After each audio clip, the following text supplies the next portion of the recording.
Why do good people suffer? 10 Zen lessons. Why do good people suffer while evil seems to prosper? This question has tormented humanity for thousands of years. But what if I told you that your entire understanding of suffering is completely wrong? 2,600 years ago, a prince named Siddhartha asked this exact question. His answer became Buddhism. And today, I'm going to share 10 Zen lessons that will completely transform how you see suffering forever.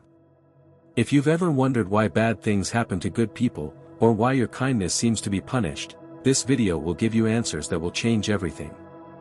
I'm going to reveal why Zen masters say that suffering isn't your enemy, it's your greatest teacher. But more importantly, I'll show you how good people can transform their pain into wisdom, and their struggles into strength. This isn't about toxic positivity or pretending suffering doesn't hurt. This is about understanding the deeper mechanics of existence that most people never discover. So if you're ready to see suffering through the eyes of ancient wisdom, if you're ready to understand why your goodness isn't a curse but a calling, let's dive deep. 1. The Mirror of Consciousness.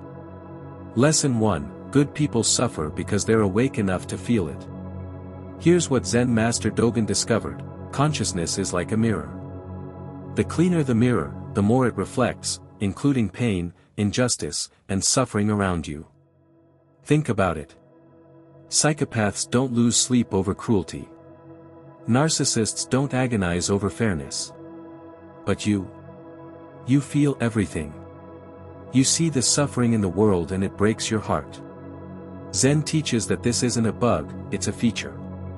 Your capacity to suffer for others is proof of your spiritual evolution. The Buddha said, if you want to know your past, look at your present life.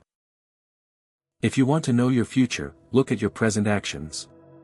Your goodness makes you sensitive to suffering because sensitivity is what allows goodness to exist in the first place. 2. The Spiritual Upgrade. Lesson 2. Suffering is how consciousness upgrades itself. In Zen, there's a concept called noble suffering, pain that serves spiritual evolution. It's like a software update for your soul, but it requires you to restart completely. Imagine trying to upgrade from a smartphone to a quantum computer while still using the old operating system. It would crash constantly, right? That's what happens when your consciousness evolves faster than your ego can adapt. Good people suffer more intensely because their consciousness is constantly upgrading. Every act of kindness expands your awareness. Every moment of compassion makes you more sensitive to pain, yours and others. The Zen master Bankei taught that suffering is consciousness breaking free from old patterns. You're not being punished for being good, you're being prepared for something greater. 3. The Karma Acceleration.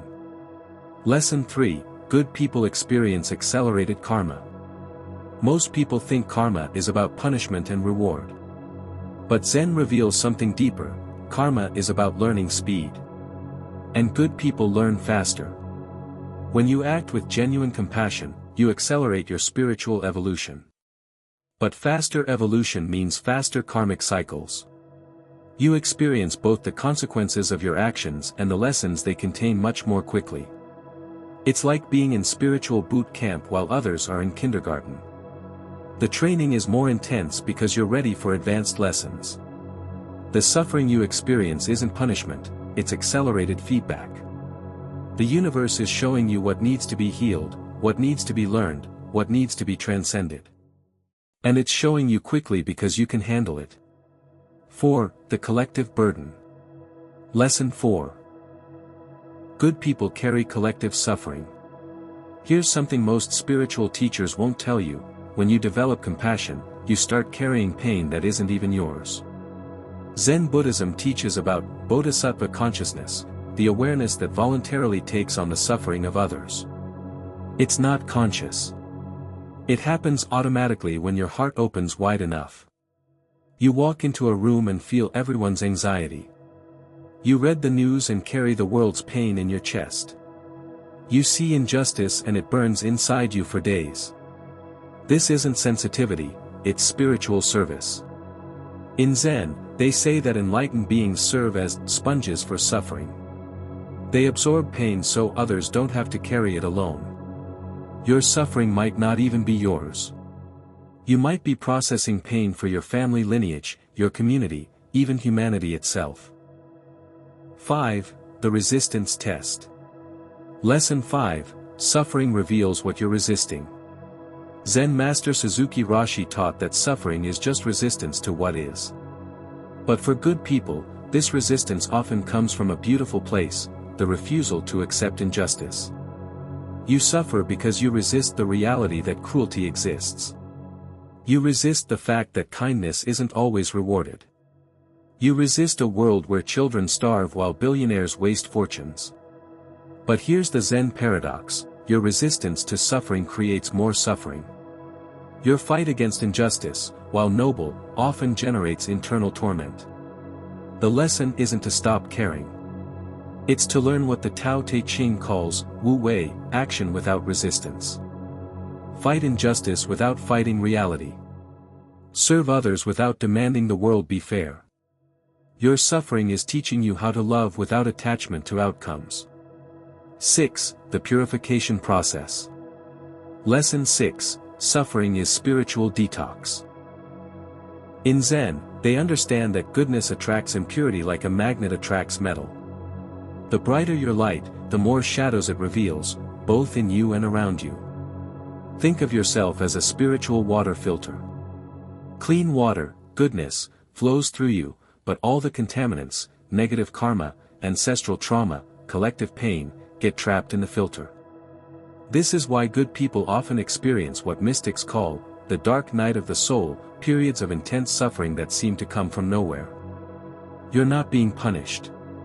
You're being purified. Every difficult experience is removing something that was blocking your spiritual evolution. The Buddha experienced this too. After his enlightenment, he was tempted by Mara, the demon of illusion, precisely because his light was so bright it stirred up all the darkness around him. 7. The Frequency Mismatch. Lesson 7. Your vibration is out of sync with the world. Zen teaches that everything is vibration. Good people naturally vibrate at higher frequencies: love, compassion, truth, service. But most of the world operates at lower frequencies: fear, greed, competition, survival. When a high-frequency being tries to exist in a low-frequency environment, there's friction. It's like trying to play a symphony through a broken radio. It creates static, distortion, and pain. Your suffering is often just the discomfort of being spiritually advanced in a spiritually primitive world. You feel out of place because you are out of place. But here's what Zen masters discovered: this discomfort is temporary. As you continue evolving, you learn to maintain your frequency regardless of external conditions.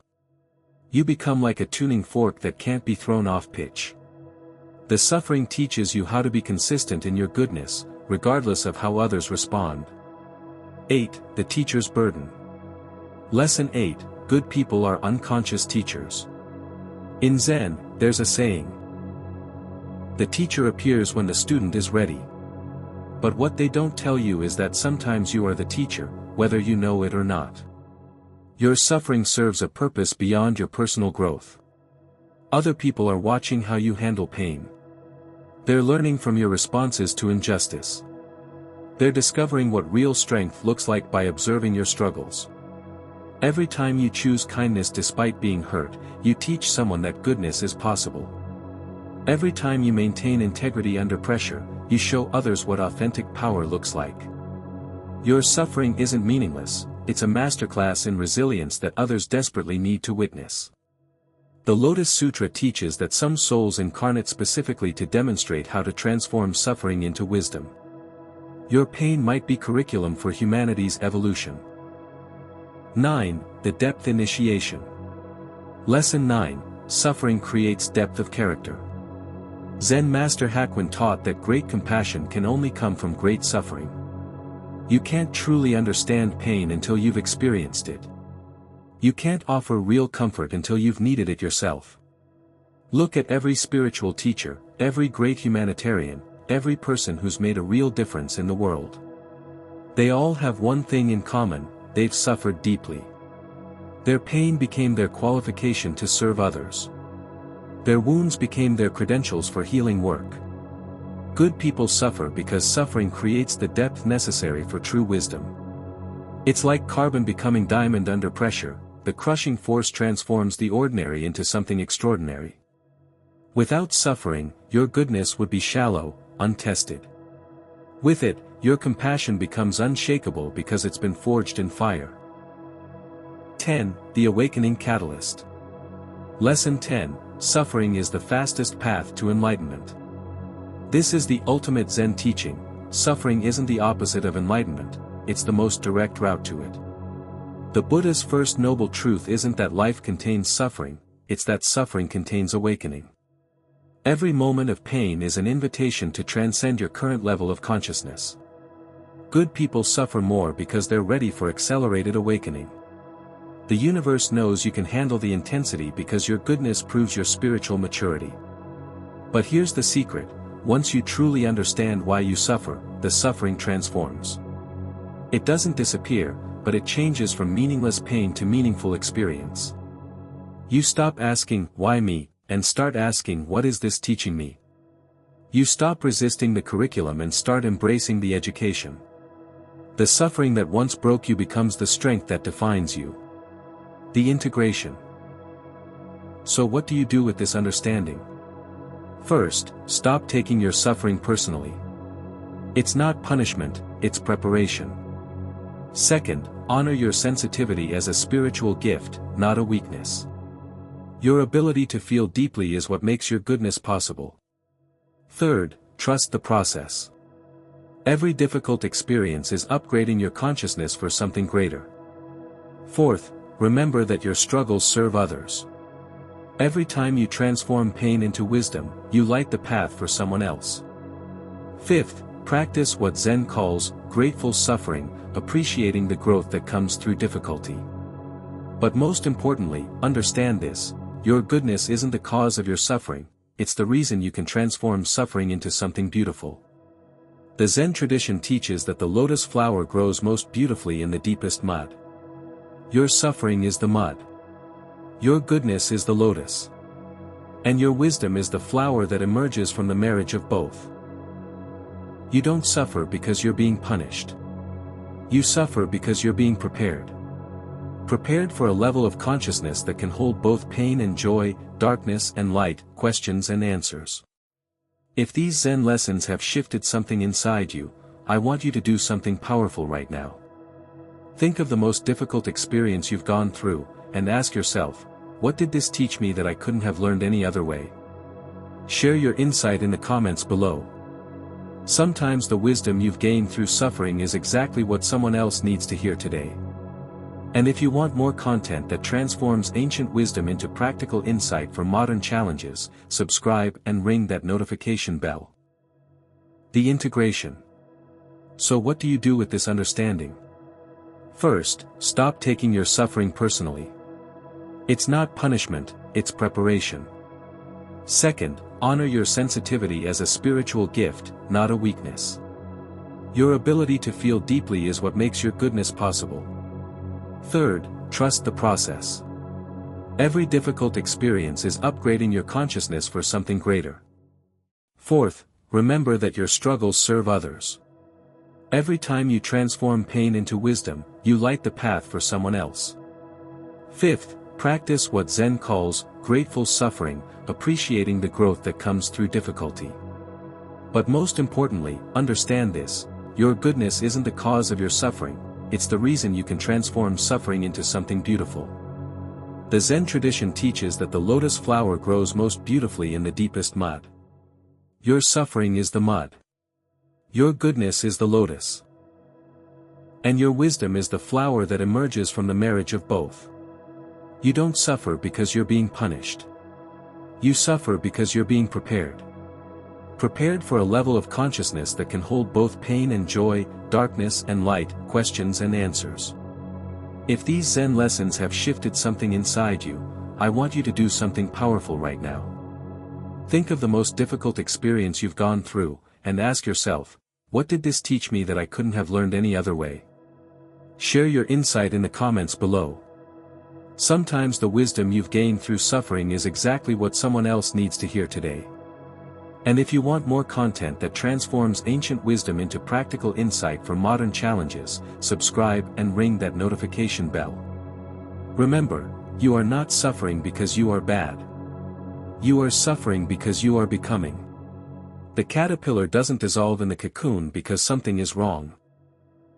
It dissolves because something extraordinary is being born. Your suffering is sacred. Your goodness is not a curse, it's a calling. And your pain is not your destination, it's your transformation. Keep going. The world needs your light, especially the light that's been refined by darkness.